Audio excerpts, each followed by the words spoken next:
Depuis le lancement de ces initiatives, il n'y a aucune évolution sur le terrain. Les forces négatives multiplient des offensives et contrôlent davantage de localités.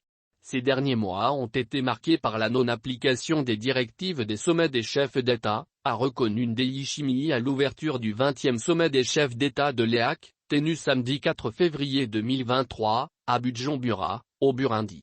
Sans doute, l'EAC s'est cassé les dents là où l'ONU avait déjà avoué son impuissance. Avec sa force régionale amorphe, la communauté des États est-africains passe à côté de l'un de ses objectifs phares, le renforcement de la sécurité au sein de la zone.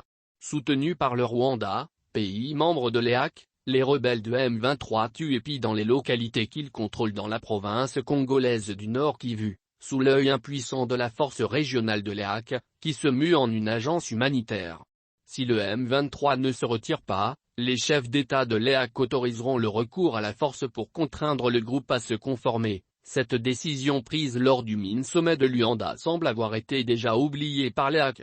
En effet, Luanda avait ordonné le retrait du M23 sur ses positions initiales non au-delà de la ligne le long de Sabinyo, côté RDC, Bijga, Bugusa, Nyabikona, Ambuzi, Retiro et Nakoko.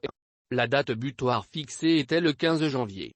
3 semaines après, ce mouvement n'a pas obtempéré. Au contraire, il a gagné d'autres localités.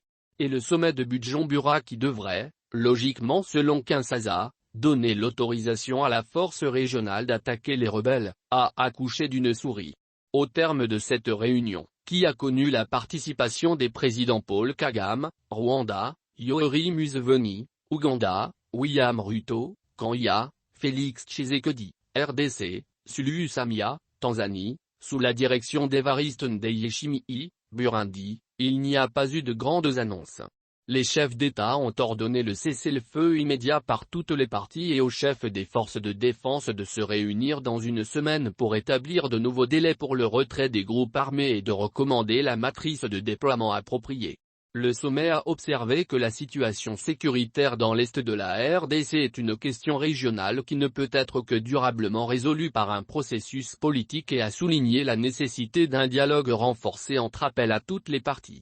Dans le communiqué final, l'appel a été réitéré à toutes les parties à désactiver les tensions et utiliser les établissements régionaux, continentaux et mécanismes internationaux pour résoudre tout différend dans la mise en œuvre de la paix dans l'est de la RDC. Les chefs d'État ont ordonné aussi à tous les groupes armés locaux dans l'est de la RDC d'embarrasser le dialogue, de déposer les armes et de rejoindre le processus politique comme voie vers le désarmement inconditionnel et la création d'un environnement favorable à la participation au processus démocratique à venir.